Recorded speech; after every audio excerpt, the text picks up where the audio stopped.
No nii, sõbrad, tuttavad ja muidu lahedad sellid. Tänane episood on taas kord Kariga.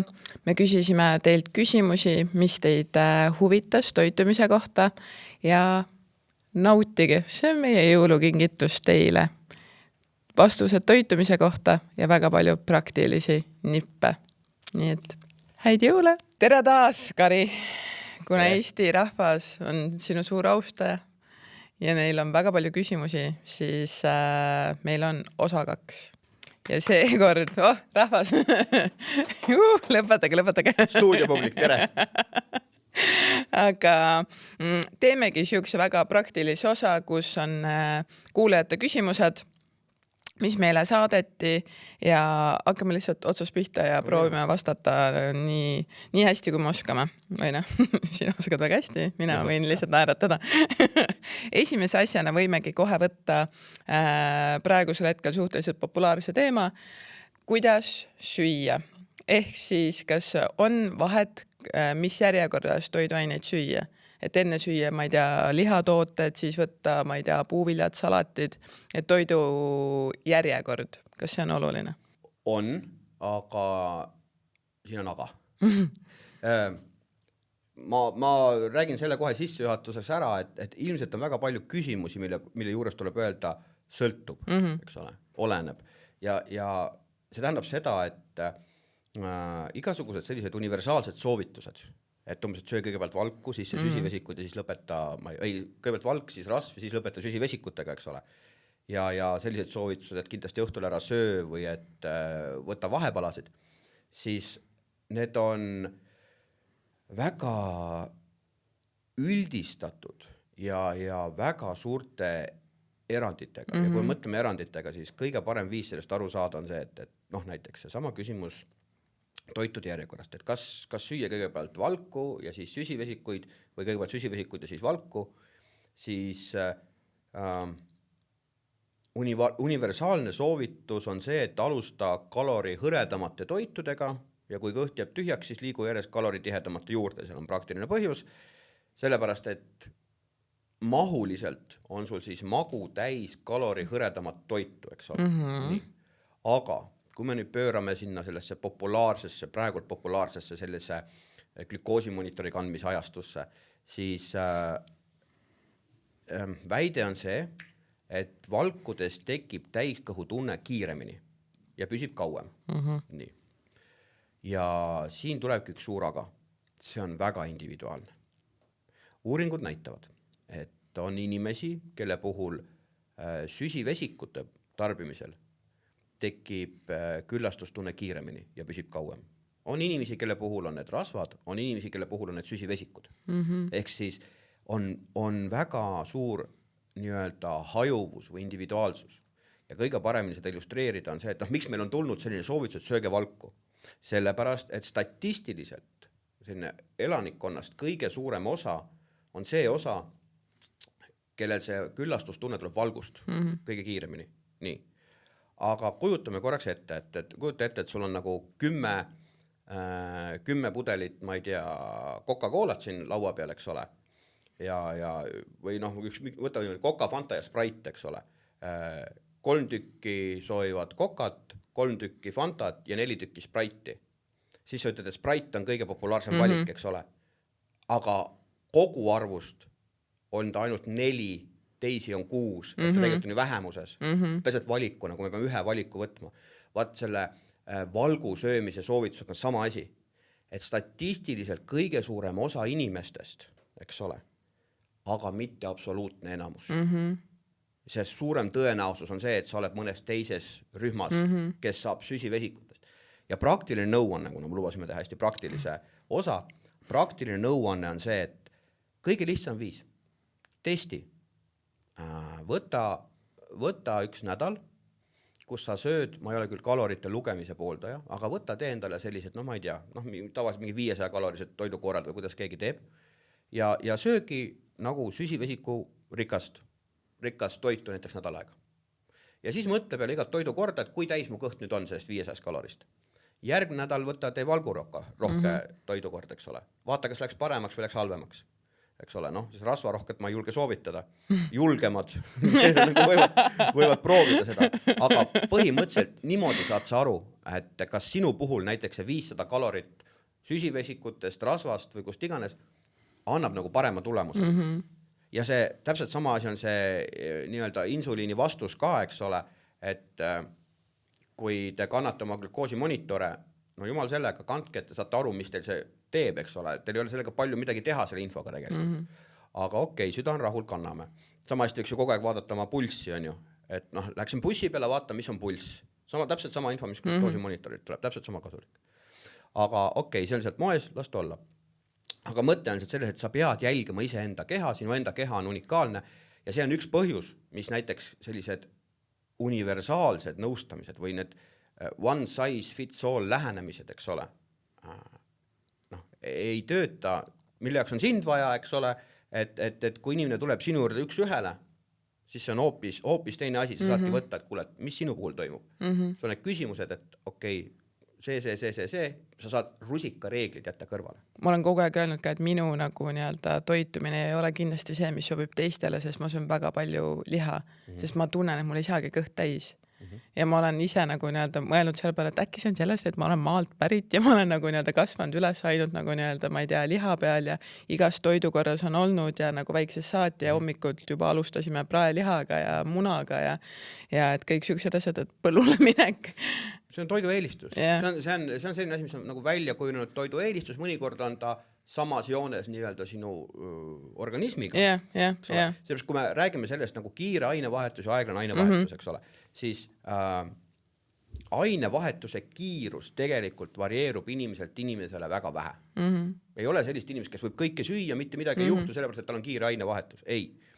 Küll aga on väga suur variatiivsus selles, et kelle organism on efektiivsem süsivesikute omastamises, kelle organism on efektiivsem valkude omastamises ja valkudes omastamine vanasti, siis kui paljasjalgne Ants jooksis oda käes, siis oli hea, eks ole, ma sain vähe, ma jaksasin palju, nüüd on ta muutunud halvaks, eks ole, et meie organism on nii kuradi efektiivne, et kõik, mis ma söön, läheb kohe rasva, eks ole. Ja see on erinev. See ongi see, et üks asi, milles sul tekib täiskõhu tunne, et teine asi on see, et mida su organism nagu paremini omastab. Ja kolmas asi võib olla see, mis sulle meeldib.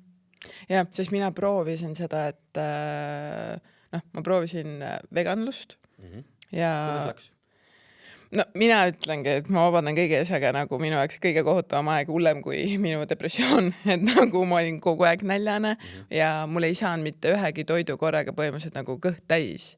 Ja et see võiski olla see, et ma tollel ajal kindlasti ma ei osanud nagu nii-öelda tasakaalustatult üritada süüa niimoodi, et see kõik oleks nagu nii-öelda, ma ei tea, et panen sinna kikererneid valguallikaks ja nagu kõik siuksed asjad, et võib-olla ma nagu sõin liiga nii-öelda lahjalt ka, aga mulle ei sobinud kindlasti. Aga kas sa tead seda, et veganlus on kahte tüüpi veganlust. Üks on väga hea, teine on väga halb. Nii. Väga hea veganlus on maailmavaateline veganlus. Eetiline veganlus, eks ole. Me tahame säilitada ja päästa oma planeeti. Me oleme põhimõttelised vegandid.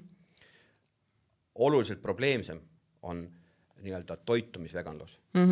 Sõidan Bemmiga, kus on nahkistmed, käin nahast kotiga, eks ole, aga olen vegan. Et see on selline söömistoitumishäire väljakujunemise nii-öelda punane lipp tegelikult. Esiteks pikaajaliselt seda ei suudeta pidada, teiseks see ei ole veganlus, see on ebaratsionaalne söömise piiramine. Plus mina ikkagi nagu oma klientide puhul jõuan selleni ka, et inimesed ei oska tegelikkuses nagu need olla veganid, et seal tekivad nii palju nagu puudujääke ja sealt hakkab tervis kannatama ja et me jõuame ikkagi nagu nii-öelda vitamiinipuudustesse, mis on ka juba nagu teaduslikult tõestatud, et mingisugused vitamiinipuudused tekitavad ka depressiooni või soodustavad. Et see kõik on nagu nii-öelda omavahel seotud, et toitumine on väga oluline ja ma arvan, et seda võiks natukene teadlikumalt teha igasuguseid kreisisid dieedikesi. Ja järgmine asi, veganlust ma ei saa öelda nagu, et see on dieet, aga et ikkagi, et kui me võtame mingisuguse uue nagu lähenemise, et mina hakkan nüüd sööma nii, on ja. et siit võimegi tegelikult kohe minna see üle ka nagu fastimine, mis on väga nagu ka populaarne ja noh, mina olen ise ka seda jälle nii-öelda proovinud, et kuidas sellega? Kuidas teadus? Fastinguga ehk siis nii-öelda eesti keeles on ta paastumine, et paastumine on eesti keeles natukene tugevam sõna kui inglise keeles fasting, et see on nagu väike nõks vahet tegelikult. Aga time restricted eating on ingliskeelne väljend ehk siis ajaliselt piiratud söömine. Tavaliselt kõige populaarsem Eestis praegu on see 8 tunni söömine, eks ole, et me sööme 8 tunni jooksul ja ülejäänud ajal siis me ei söö midagi. Mida me teame, on see, et see uuring tuleb nüüd välja järgmise aasta jooksul, aga mul oli hea meel, et selle uuringu autoritega ma kohtusin ja nad seletasid seda. Üks Kopenhaageni ülikoolist tehakse seda ja üldine soovitus on selline. Time restricted eating ehk siis vahelduv paast töötab, kui sa oled naisterahvas, kui sa selle söömise akna nihutad võimalikult hommiku poole, eks ole, ja kui see söömise aken on sinu tavapärasest söömisest vähemalt 3 tundi lühem. Ehk siis, kui sa tavaliselt sööd siis kella 9-st, mis ta meil siis tuleb 5-ni, eks ole, kui sa sööd 9-st 5-ni, siis time restricted eating ei tööta, kui sa hakkad sööma kella 12-st kella 8-ni või kella 1-st kella 9-ni, siis ta ei tööta. Ta töötab siis, kui sa hakkad sööma hommikul näiteks hommikul 8-st ja sööd kuni kella 3-ni siis sellisel juhul. Et see aken peab olema nagu rohkem siis kella 2-ni, eks, et peab 3 tundi olema väiksem. Siis ta annab tulemuse. Sest enamus tegelikult teevad seda, et hakkavad lihtsalt nii-öelda inimesed, kes ei usu sellesse või siis on, ma ei tea, ei ole selle poolda, et ütlevad ka, et lihtsalt jätad hommikusöögi vahele. Aga enamus inimesed tegelikult teevadki seda, et nad alustavad lihtsalt lõunal söömist. See ongi, siit tulebki asi, et see on teine asi. Selle asja nimi on hommikusööki kas edasi lükkamine või vahele jätmine. See ei ole, ta on time restricted eating, aga see tähendab seda, et sa lihtsalt lükkad oma söömise akna hilisõhtusse. Nii. On inimesi, ka mina näiteks, mulle ei meeldi hommikut süüa või ma lihtsalt ei söö hommikut, ma ei ole harjunud sööma. Et ma töötan ja teen trenni ja kõike palju paremini nagu näljasena. Ja siis mul esimene toidukord on sageli kuskil 11 ja 1 vahel. Ja ma ei tunne enne seda üldse isu, ma ei tunne nälga.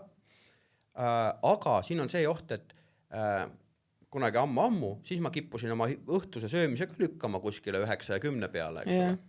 Et võt see on see ohtlik koht, et okei, on hommikusöögi, võid sa vahele jätta, uuringud ütlevad, kui sa jätad hommikusöögi vahele ja me ei räägi praegu nagu tervislikkusest, me räägime kaalu langetamise mõistes. Kui sa jätad hommikusöögi vahele, siis sa ei söö järgmiste toidukordadega seda kogust tagasi, eks ole. Aga su valikud muutuvad ebatervislikuks. Nii. Ehk siis siit tuleb jälle see sama jutt, et kaalu langetav ja tervislik on sarnased asjad, aga nad ei ole üks ja sama. Sa võid kaalu langetada ebatervislikult, eks ole, see on see Twinkie diet, sööd mingisuguseid Twixi šokolaade, langetad kaalu, verenäitajad lähevad paremaks, kolesterool, kõik asjad lähevad parema, hormoonid paremaks, lihtsalt sellepärast, et kui sa oled väga rämedas ülekaalus, kui sa kaalud 130-140 kilo ja sa suudad selle Twinkie dietiga võtta ennast 100 peale, siis selle muudatuse kasud on suuremad, kordades suuremad, kui kahjud sellest, et sa tegid seda šokolaadi süües, eks ole. Et see, ma olen nõus, see ongi ebatervislik ja ma ei soovita seda kellegile. Aga näiteks ma tean, mul on endal, ma ei saa öelda palju, mul on mõned inimesed, kes ütlevad, et nemad ei tee kodus süüa, nad tarbivad ainult kiirtoitu. Ja nad ei suuda kaalu langetada, sellepärast, et nemad ei saa kalorid kaaluda või kalorid mõõta, toite kaaluda ja nad ei oska kaalikaidki keeta ja nii edasi, aga seda ei olegi vaja. Kui su eesmärk on kaalu langetada, et siis sa võid, võta siis see kiirtoit või telli endale koju Wolti või Bolti. Kas niimoodi võib? Ma ütlesin, jaa, niimoodi võib. Ai, siis ei ole üldse nii raske. Ja inimene võtabki kaalust alla ja ma tean, et see on ebatervislik ja tal jäävad mingid asjad puudu. Aga nüüd küsimus ongi selles, et meile räägitakse, et okei, selle praktilisest natukene kaugemale, aga meile räägitakse, et kaalu tuleb langetada nii sellisel meetodil, mida sa suudad elu lõpuni jälgida. Kujutame ette, me lähme haiglasse. Meile öeldakse, et sul on vaja põlveoperatsiooni, aga kõigepealt õpime kõndima ja põlve eest hoolitsema nii, et sa suudad seda elu lõpuni hoida ja siis hakkame vaatama, kas me teeme selle operatsiooni või ei tee. Kõigepealt ikkagi inimene stabiliseeritakse, viiakse ta normaalsesse kaalu või lahendatakse probleem ära ja siis hakkame sulle õpetama oskusi, mis sul on vaja, et seda uuesti ei korduks ja toitumisega on sama asi. Kõigepealt kaal alla ja siis need oskused, mis on vaja, et see kaal enam uuesti üles tuleks. Ma ise tegelikult olen ka selle mõtteviisiga, et kas ma sööksin niimoodi elu lõpuni, nagu ma sööksin täna, siis ma olen mingi, mina sööksin, et ma et mega hea, et olen saanud selle korda. Aga et tegelikkuses nagu, et see on mul suht tänane ja eilne avastus, aga et asi hakkaski ju sellest, et ma olin see rämedus ülekaalus 130 kilo, et sellel hetkel ei olnudki minu eesmärgiks üldse olla tervislik. See oli savi, ma tahtsin alla võtta, ma tahtsin olla enda jaoks kaunis, ma tahtsin ennast hästi tunda, ma tahtsin olla selles kaalus, et ma jaksaks sporti teha ja mul oleks mugav. Ja kui ma jõudsin nagu sinna kaalu, siis muutus tegelikult ka mu mõtteviis ja see, et ma hakkasin tegema paremaid valikuid, mis hoidsid mu kõhtu rohkem täis. Et ma saaksin nagu või ma tunneks ennast paremini, aga et alguses oli mega savi, sest tegelikkuses nagu, et kui sul ongi see suur amps, nagu ongi see 60 kilo, mis on vaja alla võtta, et siis nagu, ma ei mõtle selle peale, et see on ennetamine, mul oleks nagu veresooned mõnusad on ja. Need on erinevad asjad ja ma arvan, et väga oluline selline mõtteviisi muutus peakski tulema sellest, et me kasutame seda Tootsi võrrandit, et kui mõlemat ei suuda, et tervislik ja kaalu langetav, et siis vali üks ja tee seda hästi. Eks ole, et kas söö tervislikult ja küll siis see kaalu langetus millalgi järgi tuleb või langeta kaalu ja küll see tervislik siis tuleb millalgi hiljem järgi. Et see on praktiline. Ja sest oma klientidega ma pigem praegusel hetkel harrastangi seda, et mõtleme hästi nagu tervislikult ja proovime teha nagu tervist toetavaid valikuid ja sealt tuleb see kaalulangus kaasa, aga kui sa oled rasvunud ja väga suures ülekaalus, siis tegelikult see teine viis oleks nagu mõistlikum, mis on nagu et ongi, et sul tervisenäitajad on juba nii kehvad, et sa jõuad nõustaja juurde, et seal on ju tegelikult oluline see, et me võtaksime alla, mitte see, et kui nagu, et võtame, et minul läks 20 aastat on et meil on 20 aastat aega tervislikuks minna et selles osas nagu, et mul endale ka natukene võib-olla uut mõtlemist. Sealt tulebki see erinevus, et natuke ma ei taha öelda, et kliendi profiilist, aga vaata, kui sinu juurde satub rohkem inimesi, kes on oma tervisega hädas, tervisekaebused, eks ole. Võib-olla probleem on see, et minu juurde inimesed, kes lõpuks jõuavad, eks ole, et kui sul on vaja nagu kaalulangetuse psühholoogi abi, siis minu juurde tegelikult jõuavadki raskemad juhtumid. Ja inimesed, kes ütlevad, mul on ankeet, mida inimene täidab, mul on sage, et inimesed kirjutavad sinna, et kui ma küsin, mitu korda sa üritanud kaalu langetada, 100. Suurim kaalulangetus, 20, aga see tuleb tagasi. Eks ole. Et siis ongi see, et kuule, et me ülekaal on väga suur või sellega kaasnevad tervisemured on juba väga suured. Ja siis ongi see, et meil on vaja see kaal saada alla ja saada sinna alla pidama, et see ei tule tagasi. Ja siis edasi on see, et okei, nüüd me räägime sellest, et ma ei tea, mine tervisenõustaja juurde, mine toitumisnõustaja juurde, et kes õpetab, et kuidas nüüd teha edasi, et me saame käitumise kontrolli alla, selle probleemse käitumise me saame kontrolli alla. Aga nüüd, et okei, mille põhjal ma siis oma taldrikut hakkan koostama ja nii edasi. Aga need küsimused tulevad, kui inimene minu juurde tuleb, ta kunagi ei küsi, et mida ma peaksin sööma, et ma saaksin oma valgud asjad täis.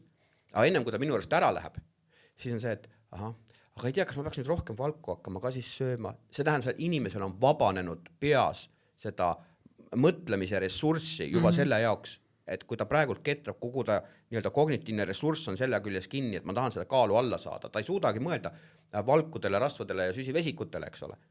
Aga ennem kui ta minust ära läheb, siis sa näed, et ta enam ei ketra, tal on juba natukene vabanenud. Nüüd on see, ja see näitabki, et nüüd ongi see õige koht, kus ma nüüd saan hakata mõtlema sellele, et okei, aga mida ma siis taldrikule panen, mis minu kõhu kauem täis hoiab, eks ole. See mainisid ka see, et kiire kaalulangus, et selle kohta on ka küsitud, et kas kiire kaalulangus jääb püsima? et selle kohta on väga palju erinevat infot.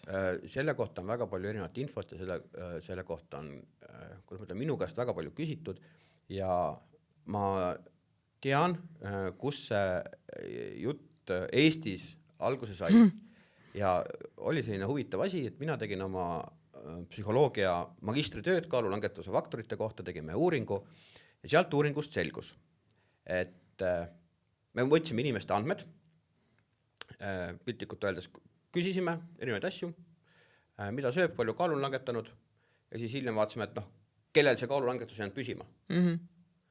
Ja huvitav fakt oli see, et kaalulangetus on paremini jäänud püsima inimestel, kellel kaal hakkas kohe alguses kõvasti kukkuma. Nii. Ja see läheb nagu vastuolu sellega, mida meil on õpitatud. Kaalulangetus peab olema mõõdukas, aeglane, stabiilne, sest muidu tuleb kaal kiiresti tagasi. Nii, mina kaitsesin oma makatöö ära, loomulikult ma ei mäleta, kas keegi vist isegi kirjutas sellest ja siis hakkas see pihta, kuule Kari, et kõik muu nagu okei, aga kuidas sa sellist asja saad öelda, et see ei ole üldse selline, nagu meil siin mõnes koolis või akadeemias õpetatakse, et ikkagi komplektne, kõik on tasakaalukas ja aeglane, et muidu mis iganes asjad. Ja siin tulebki nüüd eristada. On olemas tervislik kaalulangetus, on olemas kiire kaalulangetus. Tervislik kaalulangetus tõepoolest võiks olla aeglane, aga see on see koht, kus peaksid rääkima arstid, mitte psühholoogid, sellepärast, et ma tean, et kiire kaalulangetuse puhul on sul oht, ma ei tea, et tekivad seal neerukivid või mis iganes, eks ole, see on soolade ja muu asi. See on nüüd koht, kus käitumisteadlane hoiab oma suu kinni ja ütleb, et las arstid räägivad.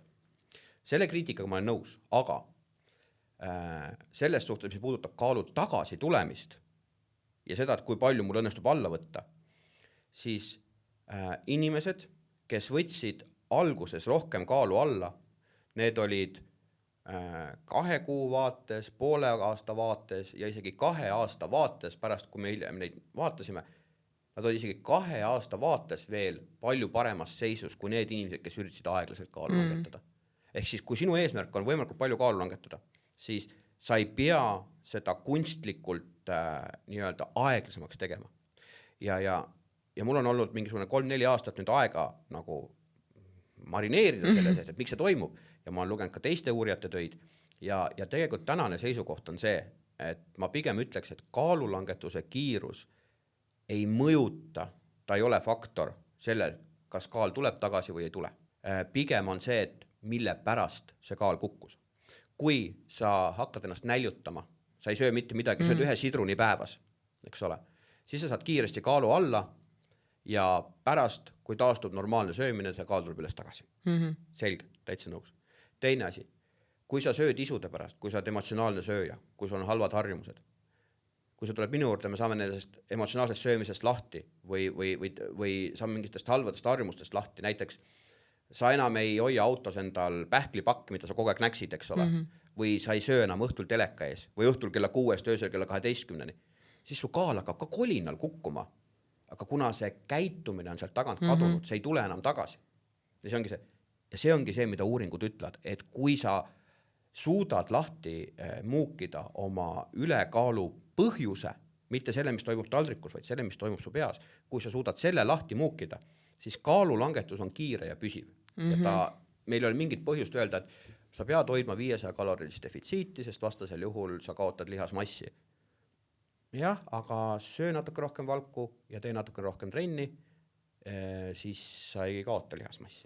Ja see, mis sa tegelikult välja tõid ka, et see emotsionaalne söömine, mis mina nagu enda klientide puhul näen, et on üli sage ja mis on just nagu üks suurimaid probleeme on see, mis sa ka ütlesid, see õhtul kella 6-12 nosimine ja inimestel on nii piinlik sellest rääkida ja et sa vaatadki otsa, et nad on nagu õnnetud, ütlevad siis nagu mingid, et märkan öösel üles ja siis ma näiteks sööngi, ma ei tea, lapse kõik šokolaadid ära, et praegu veel detsember ka, et esiteks on väga palju magusat kodus, et ma nosin nagu selle ära või siis ma söön nagu mingid, ma ei tea, pakk juustu, et kus see tuleb või nagu kuidas aidata seda inimest, kes või mis põhjused võiksid olla sellel nagu taga?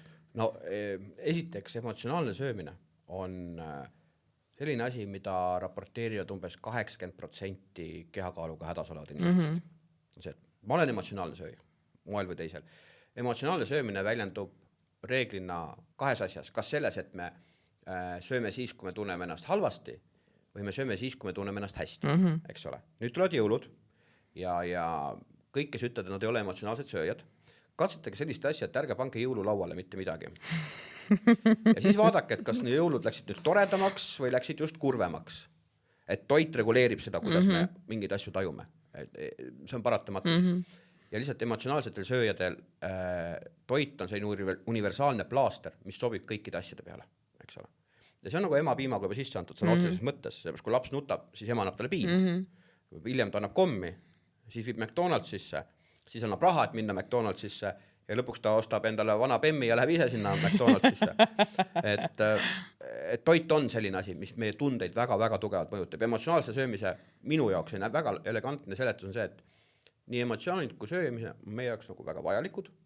Probleemiks muutuvad nad siis, kui see, mida me tunneme, määrab ära seda, või hakkab mõjutama seda, kuidas me sööme, ja see, kuidas me sööme, hakkab mõjutama seda, kuidas me tunneme, eks ole. Aga kui inimene ärkab öösel üles, siis esimene asi tuleks küsida, mis on selle funktsioon. Kui sa ärkad öösel üles, lähed sööma, mis funktsiooni see öine söömine sul täidab. Jällegi, inimesed tuleb minu juurde, nad alguses hea, et nad suudavad märgata seda, eks ole. Mina psühholoogina mõtlen, et kuidas sa, et tee kerge eneseanalüüs nüüd, eks ole, et mis, miks, mis tunded, mis mõtted, pane paberile. Tegelikult inimene sellel hetkel on see, et hea, kui ta hommikul mäletab seda episoodi, eks ole.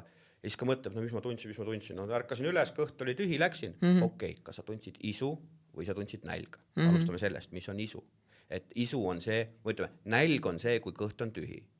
Isu on see, kui pea on täis, eks ole. Aha, nii. Tükk aega läheb aega, et inimene sellest aru saab. Siis kui see juba on nagu enam-vähem, siis me liigume selle juurde, et okei, aga nüüd mõtle, et mis tunne see oli siis? Oli see rahutus, oli see üksildus, oli see väsimus, no mõni ei maga, eks ole, ennast kohe välja, eks ole.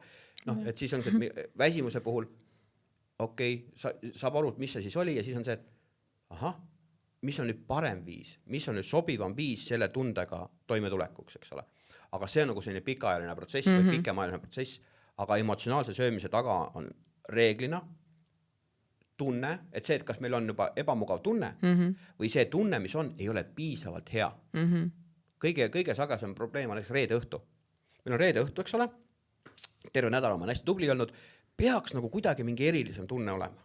Mäletan, ma olin noor, kohe reede õhtu otse töölt välja peole, eks ole, pühapäevaks sain koju, panin puhtad riided selga, läksin hommikul tööle. Nüüd inimene on kodus, tal on lapsed, tal on, ma ei tea, mees või naine, eks ole, istub, käib koeraga jalutamas ära, vaatab Netflixi, pole mitte midagi uut tulnud, eks ole, ja siis istub niimoodi, mõtleb, et kuradi reede õhtu see selline on. No, et hakkan jooma või hakkan sööma, kaks varianti, eestlane on see, et on kaks asja, kui inimene midagi tahab, siis ta muretseb endale selle, eks ole, ta muretseb teleka ja teine asi, et kui inimene tahab midagi head, siis see on reeglina söök. Kui nagu istud kellega koos, tahaks midagi head, siis võid küsida samast, et okei, mis sa süüa tahad siis? Eks ole. See on see emotsionaalne söömine. Ja siit tegelikult saab kohe minna järgmise selle kohta küsimuse juurde, et mis sa arvad 80-20 söömisest? Et kui ongi see, et terve nädala olen olnud nii tubli ja siis mul on see nagu nii-öelda, et ütleme nädala vahetus, kus ma ei tea, ei tracki, inimesed, ma ei tea, lubavad siis endale, et ma lähen käin restoranis, ma joon selle nii-öelda, söön selle juustuvaagna, joon mulli kõrvale või veini kõrvale, et see peaks olema nagu nii-öelda see parem lahendus nende jaoks. Keegi kunagi ütles, et nii palju kui on inimesi, nii palju on arvamusi. No ei ole, vaatame, et nii palju kui on Trumpi pooldajaid, on üks arvamus, eks ole, et tegelikult jah, nii palju kui on inimesi, mis ma saan öelda, nii palju kui on inimesi, nii palju on tema jaoks sobivaid söömise või toitumise viise. Aga me ei saa öelda, et näiteks, et see 80-20 on nüüd väga halb asi, ärge seda tehke. Ei, see 80-20 printsiip tegelikult ütleb veel seda, et sa ei pea alati kõike 100% tegema. Piisab sellest, kui sa enamuse kordadest oled tubli. Aga samas ma ei saa kuidagi kirjutada alla sellele, et meil on nagu head toidud ja halvad toidud, eks ole, et kui me ütleme, et jah, et ma muidu olen tubli, aga nädalavahetusel siis ma tellin pitsat, eks ole, või siis ma ostan endale torti, siis tekivad sellised keelatud toidud, eks ole, ja siis me hoiame ennast nii-öelda, mul see hea vend, hoiame ennast vangis, eks ole, ja et suhkur on teisel pool trelle ja siis millele vang ainult mõtleb see siis, kui ta kujutab ette, kui sa oled nagu 5 päeva nädalas või 6 päeva nädalas sa oled vangis, kus on ainult tervislikud toidud, sa on tervisliku toitumise vangis, sa tead, et mul on pühapäeval linnaluba. Siis see, mis pühapäeval toimub, nullib sul kogu selle ära. Nii. Aga kui on inimene, kes suudab nagu seda mõistusega võtta, et näiteks, et ma jälgin oma toitumist nii edasi tagasi, et näiteks, et iga laupäev on mul kellegi sünnipäev või mingisugune asi, ma tean, et seal on raskem seda toitumist jälgida. Siis see 80-20 printsiip ütleb, et ei juhtu midagi hullu, kus nagu kord nädalas käid kuskil mingisugusel sünnipäeval või kuskil, kus läheb natukene nagu üle, eks ole. Mitte, et mul läheb lappama, see nagu siis ta ei tööta. Aga see ei ole see, et nagu mul on, nagu ma loodan, et Eestis seda enam ei ole, aga üks vahe oli Eestis mingisugused programmid, kes ütles, et on patutoidud ja siis on patutoidukorrad. Ja mis siis juhtus ja mul on piinlik öelda, et ma isegi kunagi nagu mõtlesin, et kuule, väga hea mõte, et proovime, see oli mingi 10 aastat tagasi või äkki ta oli mingi kaalujälg, et ma ei mäleta. Ja mida sa siis tegid, see oli see, et kui sul see, ma ei tea, laupäevane toidukord, siis mis nagu nii oli nagu suur kuhi, kui see ükskord läbi sai, siis sama päev oli kehv olla ja järgmises päevas sa hakkasid mõtlema, et mida ma siis järgmisel laupäeval söön. Ja siis sa nagu maalisid, esmaspäeval mõtlesid, nii juust tuleb. Teisipäeval 2 juustu tuleb. Kolmapäeval tead see juust sinna, et võtan hoopis kooki. Siis kui see laupäev käes oli, siis oli juust, kook, kõik asjad olid olemas. Sest sa olid terve nädal aega mõelnud. Sellest suhtes, kui eesmärk on kaalu langetada, siis see 80-20 meetod, kui töötab, kasuta. Kui ei tööta, siis ta ilmselt lihtsalt sinu puhul ei tööta, on mingi muu asi, mis aitab. Ja mina tunnen, et minul viimaste aastatega üldse nagu nägemus toidust on hästi palju muutunud ja ka see just, et nagu ei ole ühtegi halba toiduainet ja et ei ole ühtegi paha toitu ja et mul on luba ja võimalus kõik asju süüa, mis ma soovin. Et ma ei pea mõtlema, et ma pean esiteks toidu välja teenima, et kui ma teen selle hästi raske trenni ära, siis ma söön seda. Või et või samamoodi premeerimine, et mul on nii raske nädal olnud, nüüd ma söön nagu nii-öelda, ma ei tea, õhtul seda ja seda. Ja ma näiteks oma klientide puhul ka, et nad on mures selle pärast, et umbes ongi detsember, et nii palju jõulupidusid või siis on nagu, et ma käin nagu praegusel hetkel kord nädalas kuskil teatris, et ma tahaks seal ju väikse koogitüki sõbrannaga 2 peale võtta, siis ma mingi et see, et sa sööd sõbrannaga nagu pool kooki ära ja sa oled nagu, muidu teed kogu aeg nagu võimalikult häid valikuid, siis sellest ei ole midagi. Et see tegelikult suhe nagu toiduga peab peas ka hea olema. Et kui ma seda söön, et ma ei tunneks süüd või et ma ei tohiks seda süüa. Okei, ütleme niimoodi, et teeme sinu vaatajatele kingituse ja palju enne kõigile. Ma arvan, et järgmise aasta ja võib-olla ka järgmise 10 aasta kõige olulisem selline arusaamise nihe, mis dieetide ja kaalu langetamise juures toimub, on see, et probleem, esimene nihe on see, et probleem ei ole taldrikus, probleem on peas, eks ole. Ja liigne kehakaal on sümptom, eks ole. See ei ole probleem, ta on sümptom. Ta signaliseerib meile, et meie organismis või meie peas on mingi asi, mis vajab tegelemist, eks ole. Mulle tundub, et see on nüüd tänu nii minu kui Tartu Ülikooli kui ka teiste teadlaste tööle hakanud inimestele kohale jõudma, eks ole. Nii.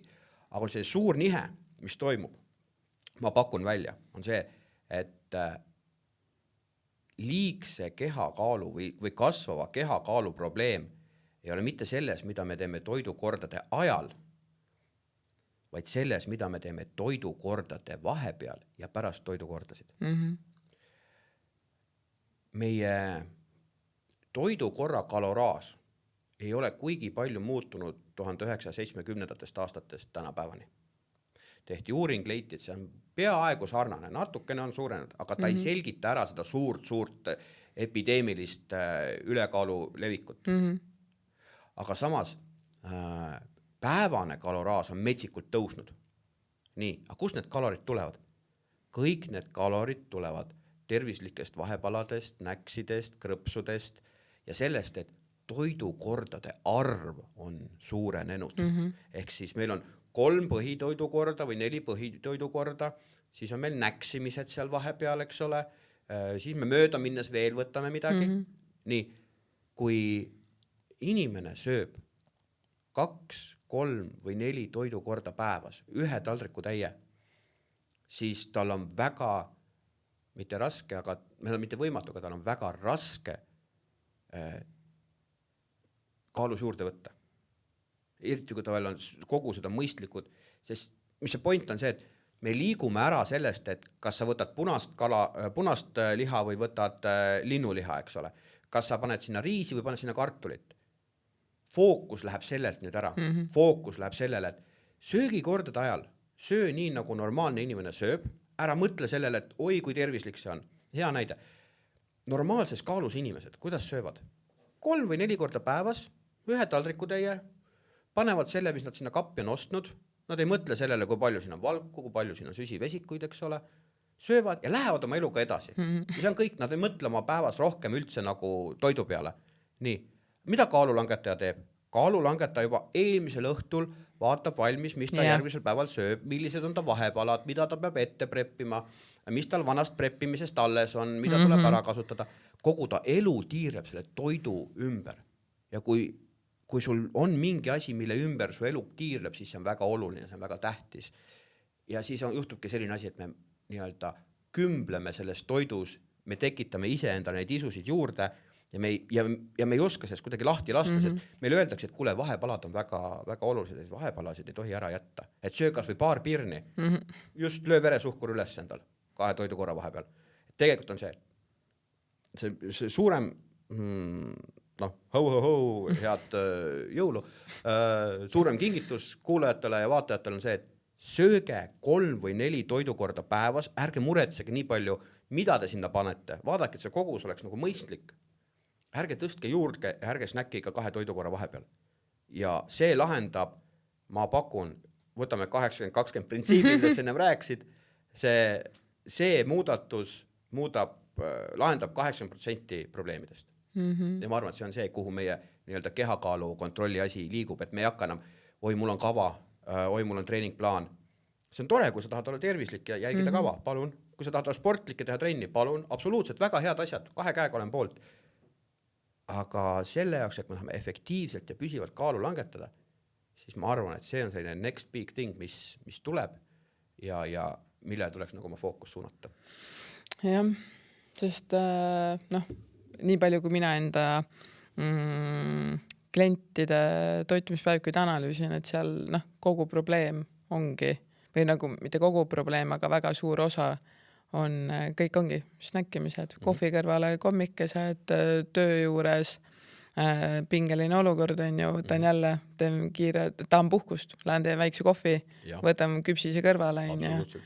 Et mulle meeldib ise öelda selle kohta, et igal toolil ei pea istuma, ehk siis nagu igat snäkki ei pea ka tegelikult võtma, et mis nagu nii-öelda on, kas või tegelikult nagu töö juures on sellised meeletu, et ma näen, kuidas nagu esiteks minul muutus söömiskäitumine, kui ma töötasin koolis, kus oli kommikaus kogu aeg olemas ja ma tõesti, et kohe, kui oli siuke nagu pingeline või ärev hetk, ma olin juba nagu mingi, teeks kohvi, võtaks sealt ühe mingi mõnusa tõmmukommi on ja et see nagu mõte tekkis, aga et minu tavalise nagu nii-öelda elurutiinis nagu ei ole tegelikult seda. Et mulle meeldib ikka magus ja nagu ma söön ka seda, aga et mul ei tule see nagu kogu aeg meelde iga päev nagu, et mingi tahan on ja. Küsimus on selles, et sina oled õppinud nii koolis kui enda kogemuse põhjal kasutama teisi toimetulekumehhanisme peale toiduga plaasterdamise. Eks ole, et sa ei plaasterda oma tundeid ja ebamugavustunnet nagu kogu aeg toiduga. Mida ülekaalulisem on inimene, seda tõenäolisemalt plaasterdab ta järjest rohkem ja rohkem asju, sest see on ainuke asi, mis töötab, mis ta oskab toiduga, eks ole. Tunnen igavust, tahaks süüa midagi, eks ole. Väsinud, võtan midagi süüa. Tunnen ärevust, midagi peaks sööma. ja siis tuleb kogu see nii-öelda isu ja suutmatus eristada isu ja nälga, sest kui sa kogu aeg sööd, siis sul näljatunnet reaalselt ei tekigi kunagi. Siis sa peadki isutunnet, pead näljatundeks juba. Eks ole, siis ongi see, et ja kui ma nüüd ei söö, et siis ma pärast pean veel rohkem sööma, et ma igaks juhuks söön siis praegult ära. Ja see on üks asi, mida tõesti nagu väga palju tehakse ja see nii-öelda visuaalsed stiimulid, siin samas laua peal, eks ole, olgu tervitatud sponsorid, et kui meil on midagi laua peal, eks ole, siis me varem või hiljem võtame selle. Et see sama õpetajate toa näide, et õpetajatel on väga stressirohke töö, eks ole, kuidas nad plasterdavad toiduga, eks ole, haiglas sama asi, eks ole, õdedel, arstidel on pingirohke töö. Ma vene ajast mäletan, viidi ikka kommikarpe viidi, eks ole. Just, ja kõik võtsid rõõmuga vastu. On selline huvitav fenomen, et kui arstidega seoses tuli mulle meelde, üks uuring on, et arstile viidi kas kommikarp või viidi samas väärtuses sularaha. Siis arstid tajusid kingitust suuremana siis, kui see oli kommidena või toiduna. Et see väärtus on kuidagi suurem, eks ole, et toit on alati hea viia. Et praktiline nipp number 14, kui te lähete sünnipäevale ja te tahate 20 euro asemel panna sinna ümbrikusse 15 eurot, siis pange see 15 eurot kommides. Siis nagu tundub suurem. Ja nagu mulle nii meeldib see, et minu nagu nii-öelda ümber olevad inimesed ja kas või siis, kui ma koolis töötasin, siis mu mentorgrupp, et nad tõid ka mulle nagu nii-öelda puuvilju ja nad tõid mulle nagu mingeid köögivilju. Et sa toitust mõtleks. Jah, et nagu nende nagu nii-öelda magusate asjade nagu nii-öelda asemel, et nad proovisid ja nagu mõtlesid kas või selle peale, et see oli nagu nii-öelda, et kui sa saad ikkagi omale pakka avokadot, sa oled nagu mingi aga mis nagu nii-öelda ma tahaks välja tuua ka, et see enne ütlesid ka, et nagu nii-öelda pakkpähkleid on ju, et nende tervislike valikutega, mis me teeme ka vahepeal on ju, et ongi see, et mul on autosse pakkpähkleid ja ma nosin neid, et nende kasulike snäkkide kaloraaž on ka tegelikult väga suur on ju, et isegi kui me mõtleme nagu nii-öelda üks korralik nagu nii-öelda hurmaa, mis on nagu nii-öelda, ma ei tea, minu lemmik praegu ma nii-öelda söön ühe iga päev, aga ta on ikkagi 200 kilokalorit on ju, et suur hurmaa ongi mingi 220 kilokalorit, et kui ma söön täiesti vabalt, ma sööks 5 tükki ka neid ära, nagu praegu on hooaeg, mulle maitsevad need, aga et ma söön juba nagu nii-öelda pool oma päevasest kaloraažist lihtsalt sellega, et ma nagu nii-öelda peale söögikorda, võtan ühe hurmaa, siis enne, kui ma hakkan õhtus sööma, söön ühe hurmaa, siis ma vaatan Netflixi, söön 2 hurmaad, et lõika nende mõnusad viilud on ja et sealt tuleb mul juba nagu mingi 900 kilokalorit lihtsalt sellega, et nagu mingi hooaeg. Ja nüüd me jõuame sinna, mida ma ennem rääkisin, et probleem ei ole mitte toidukordade ajal, vaid toidukordade vahel. Ja see on, ja sinu näide tegelikult, aitäh, see oli väga hea näide, see nii-öelda valideerib 2 minu peamist punkti, ehk punkt 1, probleem reeglina on toidukordade vahel, peale toidukordasid. Ja teine punkt on see, et tervislik ja kaalu langetav on erinevad asjad. Me ei saa öelda, et hurmaa ei ole tervislik. Samuti me ei saa öelda, et popcorn on tervislik, on ju. Aga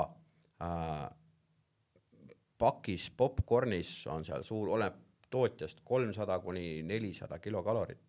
See on suur pakk, sa istud terve õhtu sellega teleka ees vahid, eks ole. Aga kui sa võtad tervislikud hurmaad või pähkleid, kujutate, selline peotäis pähkleid on juba rohkem, eks ole, kui pakk popcorni. Et kui ma ütlen mõnele inimesele, et kui sa pead tõesti sööma õhtul näksima, no me ei saa võtta emotsionaalset söömist ära, ilma et me midagi asemele annaks, eks ole. Me ei saa inimeselt ära võtta tema ainsat toimutuleku mehhanismi, öelda, et ei, nüüd on kõik, eks ole. Siis me peame midagi asemele andma, anname vähem ebatervisli või vähem ülekaalu põhjustav, anname popcorni, näiteks kartulikrõpsud laseme. Samm õiges suunas, ikka ebatervislik. Aga mõte on selles, et kaalu langetav ja tervislik on erinevad asjad ja probleem on kaalu või söögikordade vahepeal. Ja selline toidu, ütleme, see on nüüd 3. teema, selline toidu nähtavus meie keskkonnas on tegelikult väga-väga suur põhjus, miks me sööme.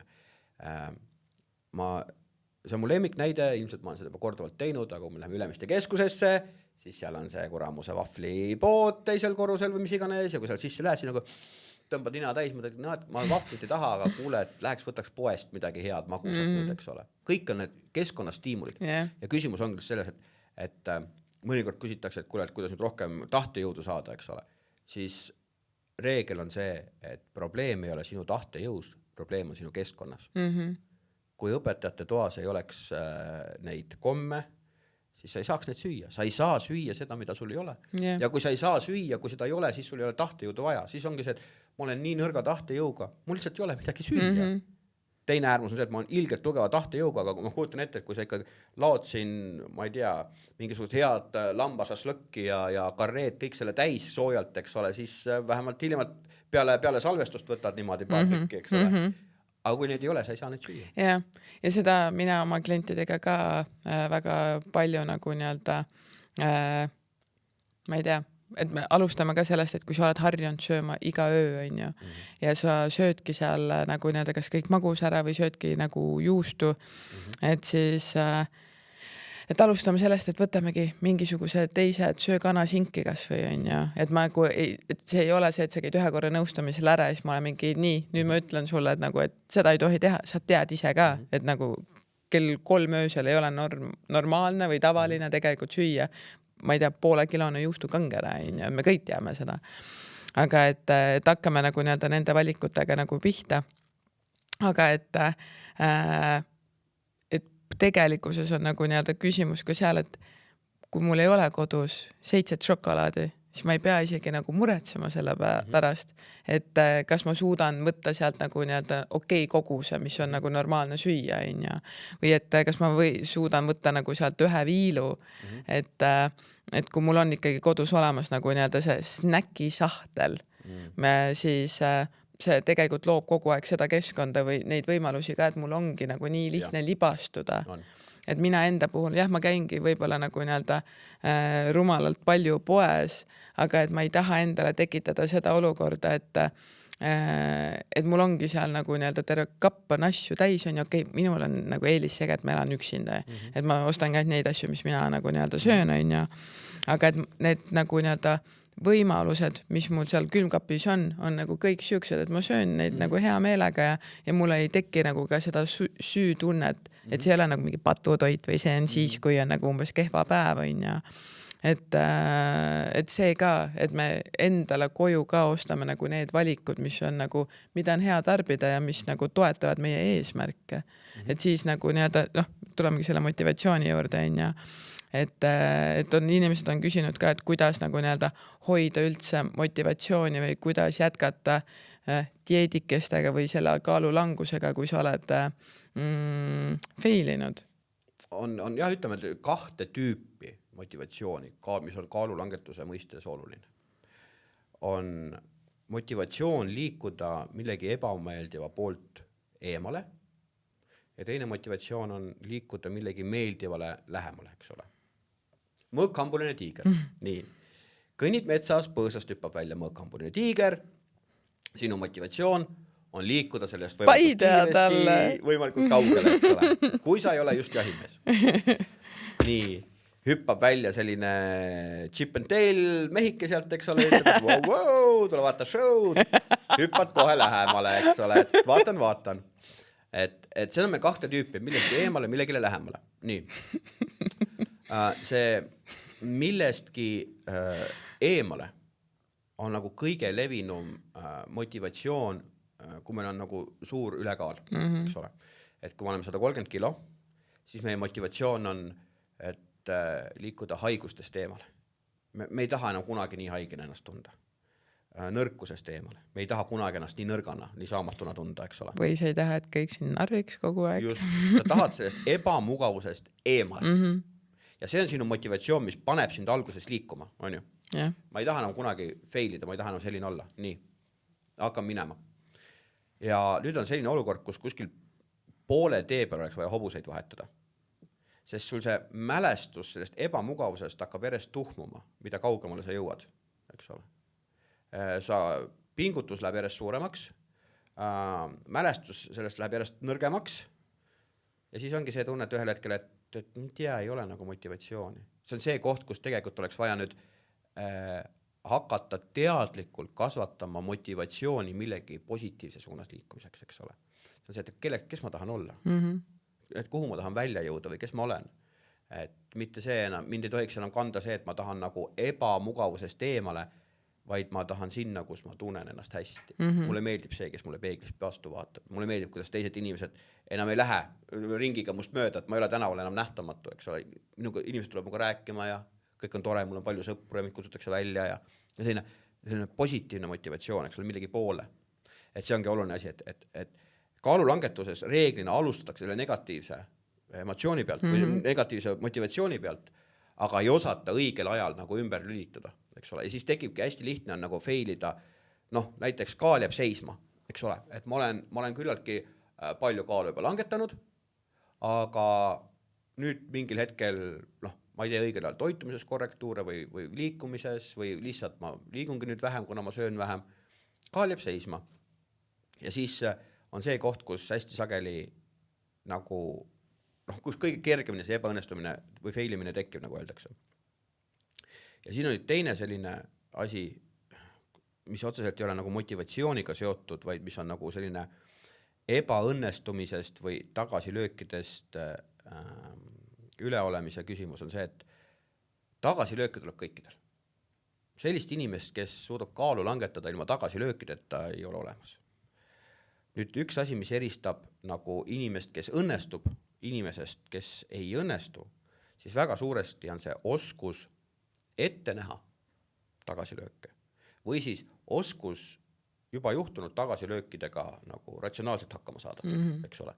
See, et noh, toon näite, et käisin eile väljas, mitte mina, aga näites, käisin eile väljas, võib-olla tarbisin alkoholi, enesekontroll oli ka natuke lõdvem, võtsin pubis, sõin ära terve vaagna täie mingisuguseid sibulaid ja juustukesi ja muid asju, eks ole. Ja tubli 3000 kalorit, eks ole. Ja nüüd ma tean, et see nädal mul kaalu peal ei ole mõtet käia ja kui mul ei ole mõtet käia, siis ma jõuludeks saledaks ei saa ja selleks peoks ma seda kleiti ka selga ei saa, eks ole, ja siis ongi see koht, et Nii. Aga punkt 1. Tark inimene või inimene, kes on nagu natukene nagu ette valmistunud ennast, oskab seda ette näha. Et see tuleb varem või hiljem, mis tähendab seda, et ma ei pane endale selliseid eesmärke, et mul seal ei ole ruumi ebaõnnestumisele või tagasilöökidele. Näiteks, et kui ma nüüd tõesti siit kuni suveni iga nädal võtan täpselt kilo alla, on ju, et siis ma mahun selles, ma ei tea, rannariietesse või kuhu iganes, eks ole. Nii, no see eesmärk on juba seadmise hetkel ebaõnnestumisele määratud. Nüüd, kui sa sead eesmärgi, et ma teen niimoodi, et mul eesmärk on nagu kilo, aga ma arvestan, et mul mõni nädal kaal üldse ei liigu, mõni nädal liigub vähem, siis on see, et siis hakkad liikuma nagu realistlikumate eesmärkide poole. Ja siis sa jätad ruumi endal nagu tagasilöökide peale või tagasilöökidega tegelemiseks. Ja neid tagasilööke tuleb ja kõige parem viis või selline metafoor tagasilöökidega toimetulekuks varutamiseks on see kummipalli metafoor, et kui sa hakkad siit pihta, lased kummipalli vastu põrandat, sa ei saa eeldada, et ta üles tagasi ei põrka. Et noh, siis ta ei ole kummipalli, siis ta läheb katki, see on klaasist. Et siis lased alla, ta põrkab natukene ja siis järgmine kord põrkab natuke vähem ja siis jälle vähem ja vähem. Ja lõpuks ongi see, et need tagasilöögid muutuvad järjest nagu vähem mitte oluliseks, vaid vähem kahju tegevaks, eks ole. Et sul on 6 tagasilööki, igaüks on natukene jälle vähem kahju tegu kui eelmine, eks ole. Ja tagasilöökide ainuke päris oht on see, et sa lööd käega. Mitte see, mida see tagasilöök teeb sul mingi kalori tasakaalu või millegagi, vaid kõige suurem ohk on see, et ma löön käega, et ma nüüd ei saagi. Eks ole. Selles suhtes sa võid asju planeerida, mida paremini sa planeerid, mida realistlikumalt sa planeerid, seda vähem tõenäoline on või seda harvemini tulevad need tagasilöögid, aga nad tulevad alati ja sul peaks olema oma konkreetne plaan, mida sa siis teed, eks ole, mida sa endale ütled, et kuule liisukene, kõik on hästi, eks ole, et ei ole hullu, ei ole mõtet hakata, aga ma ei tea, trenniga üle kompenseerima, eks ole. Aga kogu kaalulangetus, võib-olla on selline laiem mõte on see, et kogu kaalulangetus on väga paindlik ja dünaamiline protsess, eks ole. Et punkt 1, see, mis sinule sobib, on väga individuaalne. See, millises tempos, kas sul on platood või kukub kaal kiiremini, jälle väga individuaalne. See, millistel hetkedel sul tekivad tagasilöögid, kuidas sul hakkad isud muutuma, kuidas su organism reageerib, kui palju sa pead, ma ei tea, kaloreid vähendama. See on kõik väga individuaalne, mis tähendab seda, et sa pead olema väga paindlik ja aktsepteerima seda, et ma ei tea, kui ma hakkan sõbrannaga koos kaalu langetama, siis võib juhtuda, et tema võtab alguses 10 kilo alla, mina võtan 4. Aga see ei tähenda seda, et mul midagi valesti, see tähendab seda, et pärast tema võtab 4 ja mina 10, eks ole. Et see on paindlik, see peab olema enda vastu nagu lahke, endaga hea, andma endale aega ja loobuma sellistest hästi rigiidsetest, jäikadest ootustest enda kohta ja täiesti mõttetustest sellistest piirangutest. See on dünaamiline protsess, see juhtub siis, kui ta juhtub. Kui sa pead selle teekonna vastu, siis ta juhtub nii ehk naa, eks ole. Aga küsimus ongi see, et sa pead, nagu ütleme, see võluvits, kui on olemas kaalulangetusel võluvitsa, siis see võluvits on see, et sa pead sõitma autoga, mis on ebamugav, etteaimamatu ja ainus, mis sa teha saad, on tee oma olemine nii mugavaks, kui sa saad seal, eks ole, ja pea see sõit nagu vastu. Et kui sa hakkad nagu perfektsionismi taga ajama, kui sa hakkad iga nii-öelda löökkaugu peale välja hüppama, ütleme, ei andke mulle uus auto, see asi ei tööta. Järgmine ka ei tööta lihtsalt. Et võtta see, mis kõige suurema tõenäosusega sinu puhul õnnestub ja lihtsalt go with the flow, vaata, kuidas tuleb. Ja ma arvan, et ma olen hea näide selles osas, et ma olen alates lasteaia viimasest rühmast kaalu langetanud.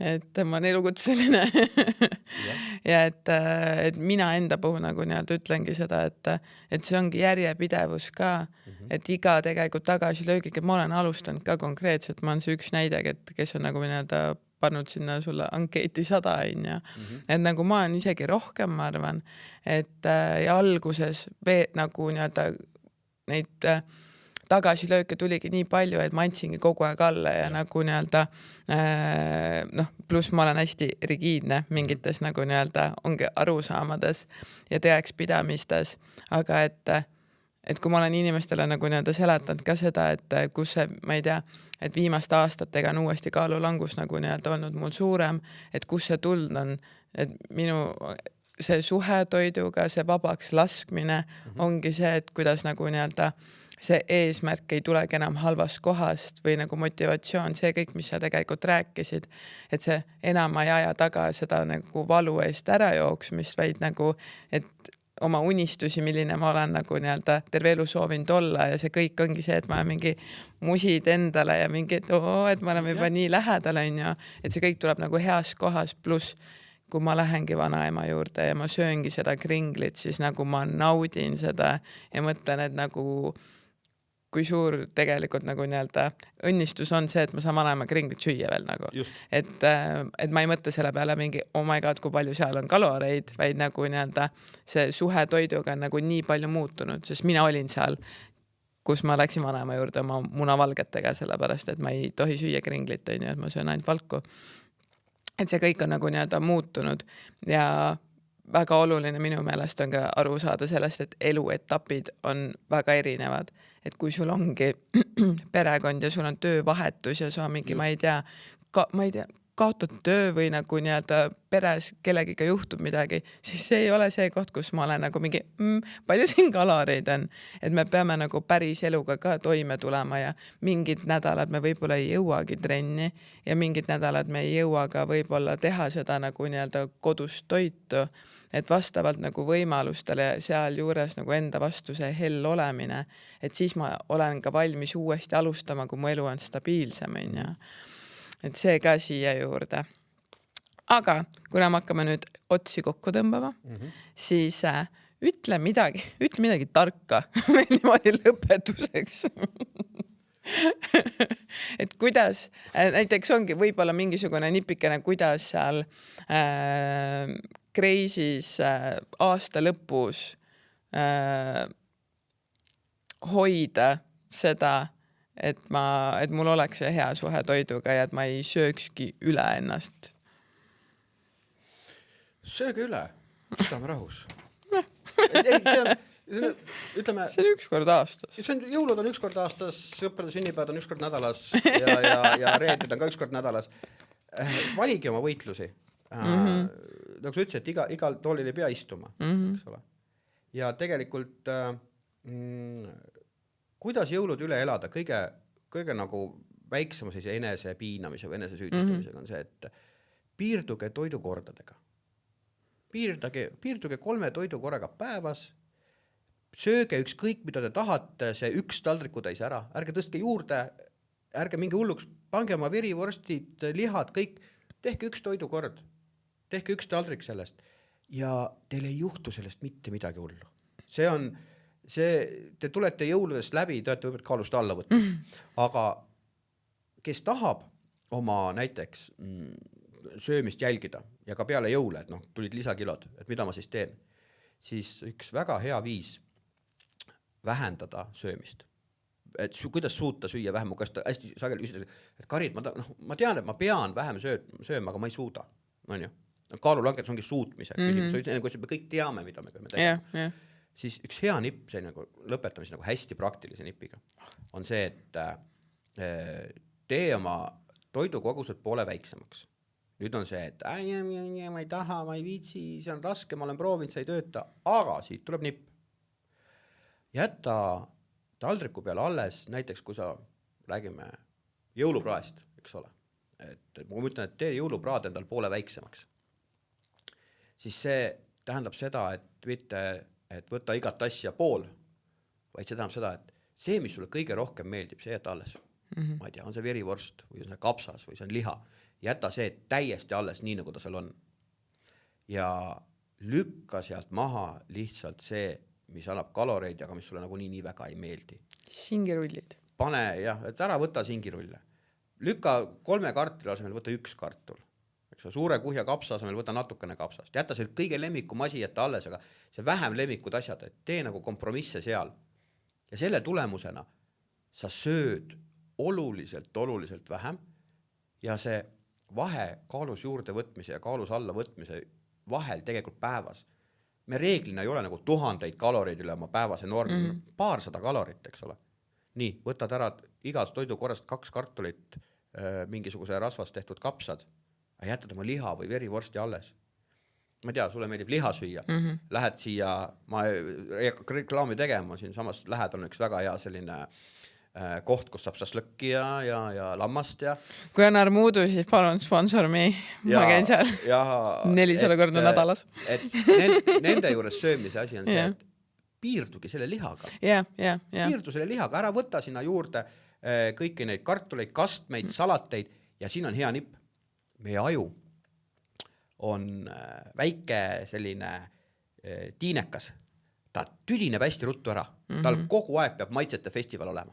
Kui sul on taldrikus 4 asja, kui sul on liha, salat, kaste, kartul, võib-olla veel midagi, eks ole, siis sa võtadki 1, 2, 3, 4, 1, 2, 3, 4 ja su ajul on kogu aeg festival käib. Uus maitse. Kui sa sööd ühte asja, kui sa sööd ainult, ma ei tea, seda lammast või ainult seda liha, sa esiteks esimene suudus naudid, 2, 3, 4. Ennem kui sul see lihatükk otsa saab, su aju on niimoodi nokib nina, ei tea, et tahaks mingit muud asja süüa. Su aju väsib ära sellest maitsest ja ta ei tekita sulle järjest uusi neid isusid juurde. Ehk see ülilihtne. Tehti uuring, kui sa taldrikusse paned 5 erinevat maitset versus 4 erinevat maitset, inimesed vabatahtlikult sõid vähem. Kui taldrikus oli 5 asemel 3 maitset, inimesed sõid mingisugune 40% vähem vabatahtlikult. Ja kui taldrikus oli ainult 2 maitset, siis nad sõid 60% umbes, ma peast, 60% vähem vabatahtlikult, ilma et keegi oleks öelnud, sa pead toitu piirama. Meie aju tüdineb ära. Ehk siis, kui ma ütlen sulle, et vähenda toidukoguseid, siis ära vähenda kõiki, vaid viska nagu neid numbreid. Taldrikult minema. Aga see on nii, nagu mul on jälle enda nagu nii-öelda kogemus on see, et inimesed küsivad, kuidas ma kogu aeg söön sarnaseid toiduaineid või ma vahetan nagu neid kombosid, aga ma söön suht samasid asju kogu aeg ja ma olen iga kord nagu mingi, mulle maitseb see. Ja et mul on, ütlemegi, et minu toidud koosnevadki nagu mingi 3-4 asjast. Ja ma olen kogu aeg elevil, et ma saan neid süüa, see toit maitseb mulle. Aga et mu külmkapi sisu on kogu aeg suhteliselt sarnane, et seal nagu väga harva tegelikult tuleb midagi uut juurde. Ja mind ei isuta ka uute asjade järgi, mind ei isuta ka vanade asjade järgi, sest ma ei mäleta, kuidas need maitsesid. Et selles mõttes tõesti, et nagu, et ma saaks öelda nagu enda näitel, et nii ongi ja päriselt ajul ongi see, et ta tahab süüa neid, ma sööngi ainult oma mingi armuudususlõkki, ma söön kodus oma mingeid kindaid 3-4 toitu ja ma olen mingi et see täitsa peab paika, mis sa räägid siin. Ma loodan, et ta peab paika, muidu on küll väga piinlik. Aga soovimegi siis kõigile häid pühi enda poolt. Jehu! Elame veel. Elame veel, sööme veel.